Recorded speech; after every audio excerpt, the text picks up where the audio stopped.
Hello everyone, welcome in environmental studies class. Today we will start your overviews of the chapter going to school. Going to school में हम देखेंगे कि आप school कैसे जा रहे हो, आप यूज़ कर रहे हो डिफरेंट व्हीकल। वैसे ही कुछ अदर विलेजर्स हैं, कुछ आसाम, केरल और अदर एरिया। आप तो स्कूल जाते हैं, तो स्कूल में जाने के लिए आप कौन कौन से ट्रांसपोर्ट का यूज़ करते हैं। अगर आप पेरेंट्स के साथ जाते हैं तो आप व्हीकल से जाते हैं। अगर आपको 10 किलोमीटर दूर से अपने स्कूल आना है तो कैसे जाएंगे? तो आपको व्हीकल यूज़ करना पड़ेगा, बस यूज़ करने पड़ेगा, स्कूल बस यूज़ करना पड़ेगा। कुछ आपको ऑटो, मोटरसाइकिल इस तरह से यूज़ करके आप प्रॉपर अपने स्कूल पहुंच जाएंगे। तो उसी तरह से आप कि कुछ एरिया ऐसे हैं जहाँ पर बच्चों को स्कूल आने के लिए कौन कौन से व्हीकल का यूज़ करना पड़ता है। अगर हम आसाम एरिया की बात करें तो आसाम में तो पानी बहुत बरसता है, तो बच्चे कैसे जाते होंगे?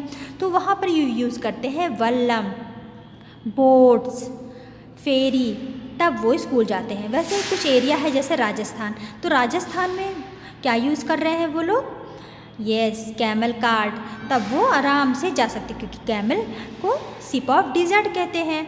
उसी तरह से कुछ ऐसा एरिया है जैसे कि गुजरात में यूज़ करते हैं जुगाड़ को। जुगाड़ इस प्रकार का व्हीकल होता है जहाँ उसकी मोटर तो बुलेट की होती है। इस तरह देख रहे हैं। अब स्टार्ट करते हैं unit number 2, year two year में देखेंगे कि एक ने माउस ने एलिफेंट का ईयर लगा लिया है, वहीं टाइगर ने अपने काऊ का ईयर लगा लिया। तो फिर देखो कैसा लगेगा।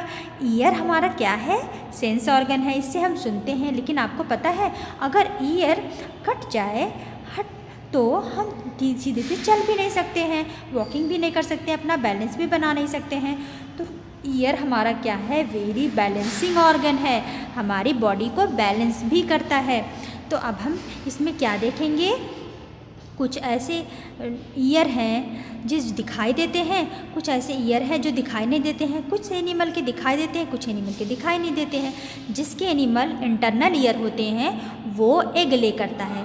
Okay, so let's start the unit number 3, a day with Nandu elephant का बेबी है। वो अपनी नानी के साथ रहता है और देखता है कि नानी तो है नहीं यहाँ पे, ये इतना बड़ा सा कौन है, इसकी टेल है इतनी बड़ी सी। मुझे समझ में नहीं आता। थोड़ी देर बाद अच्छा ये तो मेरी नानी है। लेकिन नानी चाहती है नंदू भी सबके बच्चों के साथ खेले, तो वो क्या करती है उनके लिए सबको बुलाती हैं, एक प्रकार का ट्रम्पिंग करती है। ट्रम्पिंग क्या है? हाथी की आवाज़ होती है जो सबको इकट्ठा कर देती है। अब वो सारे हाथियों को साथ में लेकर के चल रही है। और एलिफेंट के अंदर एक क्वालिटी होती है कि वो एक दिन में 100 किलो लीव्स खा सकते हैं और उसके ट्विग्स भी खा सकते हैं। और ये जो नंदू है ये भी ऐसा है। सो let's start the unit number 4, the story of Amrita. अब अमृता की स्टोरी में देखेंगे कि अमृता बिश्नोई अपने पेड़ों से बहुत प्यार करती है। वहाँ के जो विलेजर्स हैं वो भी एक दूसरे से बहुत प्यार करते हैं। प्लांट्स को, एनिमल्स को, सबको साथ में लेके चलते हैं। अमृता बचपन से ही पेड़ों से लगाव रखती है। उससे कहती है जैसे तुम बहुत स्ट्रांग हो वैसे मुझे भी स्ट्रांग बना दो। और उस पर वो खेलती है, चारों तरफ गले लगाती है। जब वो बड़ी होती है, उसकी शादी हो जाती है, उसके 3 बच्चे होते हैं, तब भी वो प्लांट से ही प्यार कर रही है। अचानक देखते हैं कुछ स्ट्रेंजर भी आए हैं जो पेड़ों को काटना चाहते हैं। तो अमृता उसको पेड़ों को गले लगा लेती है कि मैं काटने नहीं दूंगी, पेड़ हैं तो हम हैं, पेड़ हैं तो हम नहीं हैं। लेकिन वो जो जोधपुर से आए रहते हैं वो सब लोग पेड़ों को काट देते हैं, उसकी बेटियों को भी मार डालते हैं पेड़ को काटने के लिए। तभी 360 विलेजर्स देखते हैं, वो लोग भी गले लगा लेते हैं और जोधपुर के राजा के ऑर्डर से वो लोग उनको भी काट देते हैं। 360 विलेजर, अमृता, उनके 3 बच्चे, इस तरह से उन्होंने अपने पेड़ों के लिए बलिदान दिया। ये एक प्रकार का मूवमेंट था जो एनवायरनमेंट को बचाने के लिए अच्छा वर्क करता है। उसे अमृता बिश्नोई अवार्ड दिया जाता है। और अमृता बिश्नोई एक बहुत बड़ा अच्छा वर्क किए हैं। इस तरह के वर्क के लिए हम उनको भी प्रणाम करते हैं। तो अमृता के लिए सब लोगों ने बहुत ही दुख जाहिर किया। अमृता के लिए जोधपुर के राजा ने भी अपना फैसला चेंज कर दिया। सो अब स्टार्ट करते हैं unit number 5, Anita and the honey bee. Anita और हनी बी, ये एक ऐसी स्टोरी है। अनीता तो क्वीन है। अनीता पढ़ना चाहती है लेकिन उसके मदर फादर उसको पढ़ने के लिए ऑर्डर ही नहीं देते हैं। अनीता चुपके से विद्यालय में जाती है और पीछे बैठ जाती है। अनीता को उसकी टीचर देखती है और उसके घर आती हैं, उसके मदर फादर को मोटिवेट करती हैं कि बच्चों को पढ़ना चाहिए। हम जब गवर्नमेंट निःशुल्क शिक्षा दे रही है तो हम क्यों उन्हें रोकें। 6 से 14 साल तक RTE एक्ट 2009 के अकॉर्डिंग सब बच्चों को निःशुल्क शिक्षा दी जाती है। RTE right to education. तो आप भी दीजिए। अनीता को पढ़ने के लिए उसके माता पिता ऑर्डर दे देते हैं। अनीता धीरे धीरे पढ़ाई स्टार्ट कर देती है। 8 क्लास तक वो पढ़ती है। इसके बाद वो और पढ़ना चाहती है लेकिन पैसे तो रहते नहीं हैं। अनीता बच्चों को भी पढ़ाती है। इसके साथ साथ उसने हनी बी की ट्रेनिंग ले ली गवर्नमेंट से, और वो ट्रेनिंग में हनी बी पालना कैसे खिलाया जाता है वो सब सीख लिया उसने। हनी बी पाल भी लिया और हनी बी को लुक आफ्टर करने के लिए उसके मदर फादर भी उसकी हेल्प करने लगे। अब उसका पैसा और आने लगा। अब हनी बी को पालती भी है, स्कूल पढ़ाती भी है और सारे बच्चों को भी आगे बढ़ने के लिए मोटिवेट करती है। यहाँ तक कि वो हनी बी को पाल के एक होलसेलर भी बन गई है, जिससे वो विलेजर्स को हनी का राइट प्राइस दिलवाती है। तो ये तो स्टोरी है Anita and the honey bee की, जिसमें अनीता क्वीन बन करके पूरे विलेजर्स को ग्रो करने में हेल्प कर रही हैं और ये भी बता रही हैं कि हम अपने वर्क से कैसे पूरे विश्व को भी बदल सकते हैं। तो let's start the unit number 6। अब हम उमाना's जर्नी। उमाना जर्नी क्या है।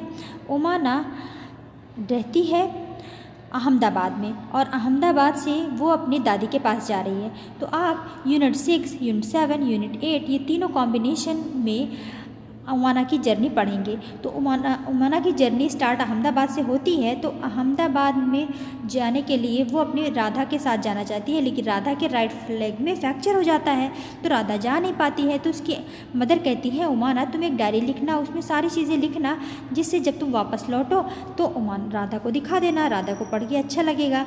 तो उमाना यही करती है, अपनी एक डायरी लिखती है। उस डायरी का कुछ हिस्सा हम उमाना जर्नी और यूनिट 7 जो from the window, unit 8 reaching grand mother house में देखेंगे। उमाना जर्नी स्टार्ट होती है अहमदाबाद से, उसे 2 दिन लगते हैं कोझीकोड पहुंचने में। So let start unit number 7 from the window. Window से बाहर उमाना कुछ ऐसी चीज़ें देखती हैं कि क्रॉसिंग है, बंद है, लेकिन लोग क्रॉसिंग के नीचे से जा रहे हैं और उन्हें ये भी नहीं पता कि उनकी जान चली जाएगी।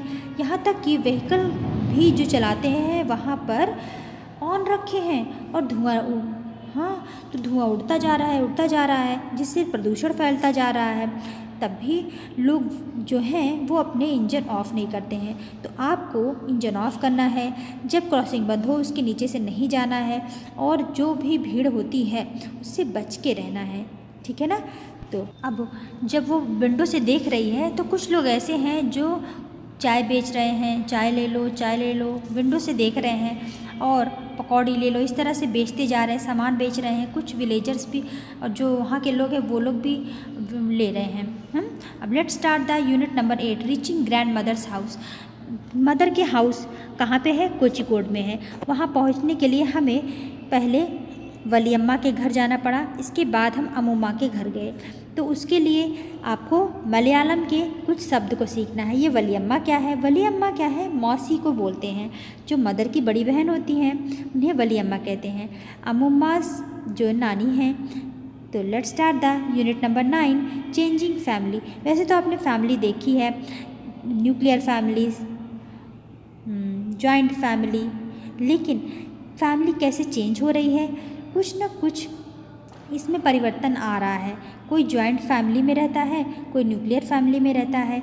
वो कुछ परिवारों का ट्रांसफ़र हो जाता है तो उन्हें अपने परिवार से दूर रहना पड़ता है। तो यहाँ पे कुछ चेंजिंग आप निम्मी फैमिली में देखेंगे। निम्मी के फादर का ट्रांसफ़र हो रहा है दूसरे एरिया में। शेरिंग के घर में एक छोटा बेबी आया है जिससे उनके घर में खुशियाँ आ गई हैं। वहीं पर एक फैमिली है जिनके अंकल की वेडिंग हो रही है तो उनकी चाची आ जाएंगी। इस तरह से आपके फैमिली में चेंजिंग होगा। कभी चेंजिंग में देख लिया। सो लेट्स स्टार्ट द यूनिट 10 हुतुतु हुतुतु। ये एक का कबड्डी का गेम है। जब आप खेलते हो कबड्डी कबड्डी कहते हो, इस तरह वो क्या बोल रही है, हुतुतु हुतुतु। आप 1 मिनट में कितनी बार कबड्डी कबड्डी बोल सकते हो, यू मस्ट ऑब्जर्व। इस तरह जो आपका गेम है ये आपको फिजिकली और मेंटली हेल्दी रखता है। तो आपको आउटडोर गेम ज़रूर खेलना चाहिए, इंडोर गेम ज़रूर खेलना चाहिए। तो games keep us physically and mentally healthy. तो आप बताएंगे कि कबड्डी में कितने प्लेयर होते हैं, तो 7 प्लेयर होते हैं। लूडो में कितने प्लेयर होते हैं, तो 4 प्लेयर होते हैं। कभी 2 के कॉम्बिनेशन, कभी 4 के कॉम्बिनेशन खेलते हो। इस कबड्डी हुतुतु के गेम में लीला, ज्वाला, हीरा ये 3 बहनें हैं जो कबड्डी में बहुत इंटरेस्ट रखती हैं। तो उनके मामा उनकी हेल्प करते हैं, वो कबड्डी कोच भी बन जाती हैं धीरे धीरे और एक चलाने लगती हैं और बना लेती हैं कोर्ट, कोच हो जाती हैं कबड्डी की। तीनों बहनें मिल करके कबड्डी सिखाती हैं, गांव की बच्चों को, गांव की लड़कियों को कबड्डी के लिए प्रोत्साहित करती हैं। ये है आपका कबड्डी गेम हुतुतु हुतुतु। और इसमें हमें अपने को और ग्रो करने का मौका मिलता है इंटरेस्ट के अकॉर्डिंग, क्योंकि उनका इंटरेस्ट था, क्योंकि उनके पास पिता भी नहीं थे। उनके दादा जो उनके मामा थे वो पूरी सहायता करते थे। सो let's start the unit number 11 the valley of flowers.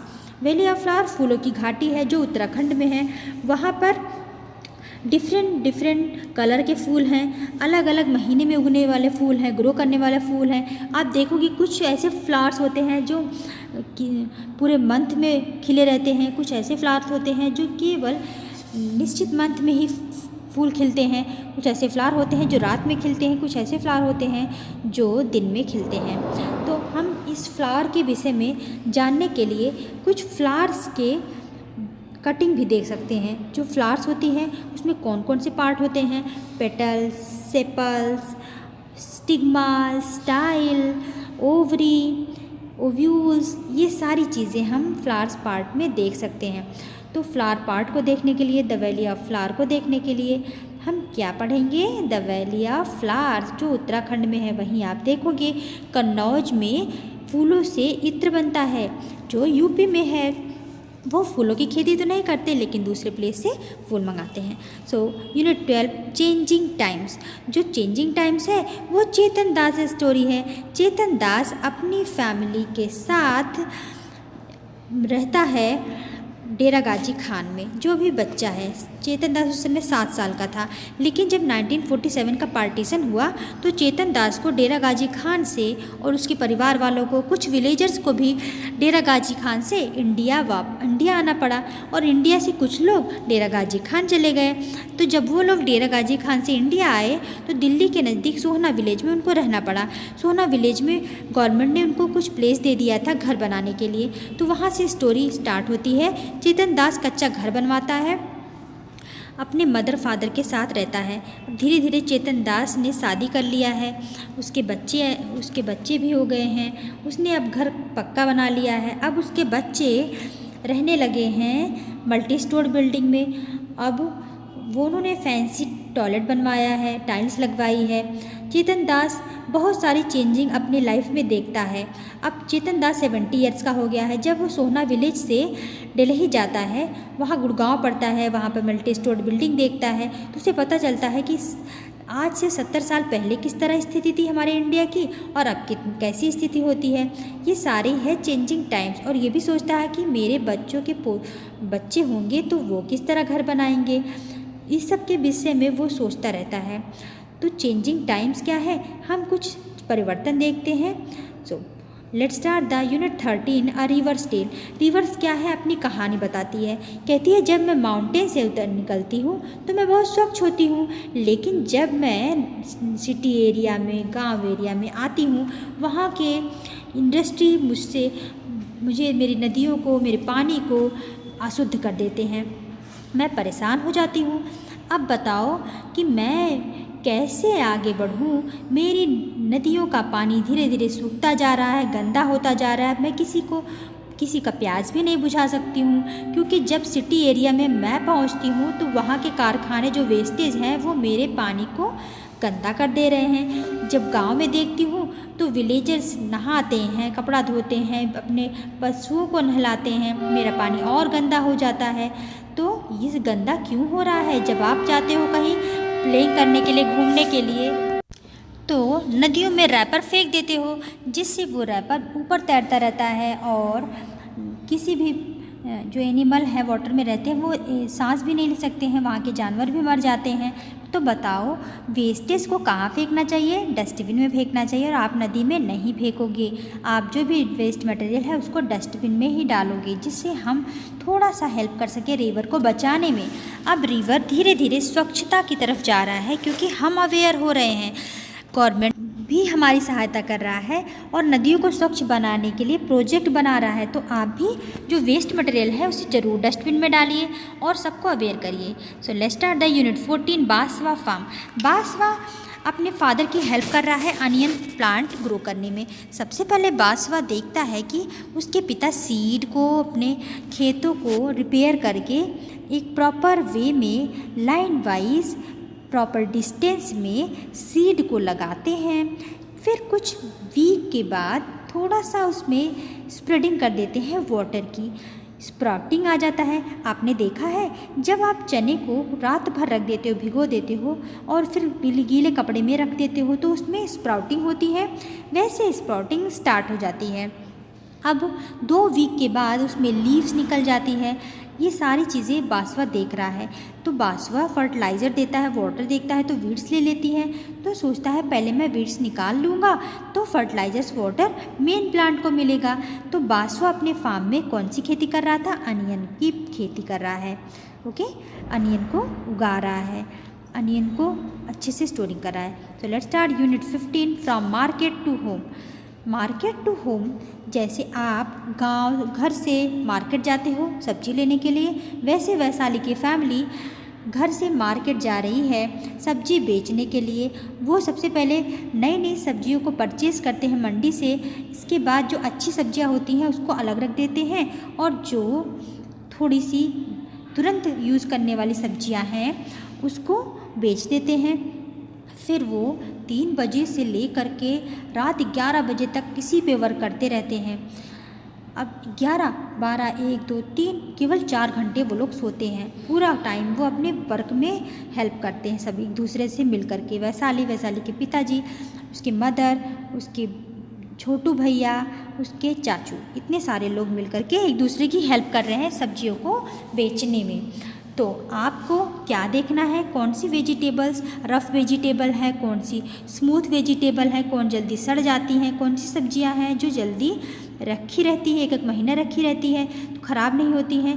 ये सब कहाँ पे देखेंगे हम? फ्रॉम मार्केट टू होम में। Let's start unit 16, busy month. Busy month एक पक्षियों की कहानी है जिसमें बर्ड्स अपना नेस्ट बना रही हैं और उसमें एग ले कर रही हैं। कुछ बहुत इंटरेस्टिंग बर्ड है जैसे कि रॉबिन। रॉबिन अपना नेस्ट कहाँ पे बना रही है? यस, रॉबिन अपना नेस्ट बनाती है जो नीचे सड़क के किनारे जो पत्थर पड़े रहते हैं वहाँ पे वो अपना नेस्ट बना लेती है। यहाँ कुछ स्टोरी आपको दिखा रहे हैं कि कौन सी बर्ड है जो अपना नेस्ट नहीं बनाती, अपना एग दूसरे के नेस्ट में देती है। वो कौन है? कोयल। कोयल अपना नेस्ट क्रो के नेस्ट में बना देती है और वहीं एग ले कर देती है। जब क्रो पहचान जाता है उसकी वॉइस से तब वो अपना नेस्ट ही छोड़ के चला जाता है। और एक बर्ड है टेलर बर्ड। टेलर तो नाम से ही पता है कि कुछ ना कुछ सिलती है, वैसे ही ये बर्ड पत्तियों को सिलती है, उसमें एग ले करती है। एक बर्ड है डव जो अपना नेस्ट बनाती है मेहंदी हेज में। नेस्ट बनाने के लिए कुछ मटेरियल का यूज़ करती है। सो अब हम पढ़ेंगे नेक्स्ट वीडियो में unit 17। Thank you, have a great day.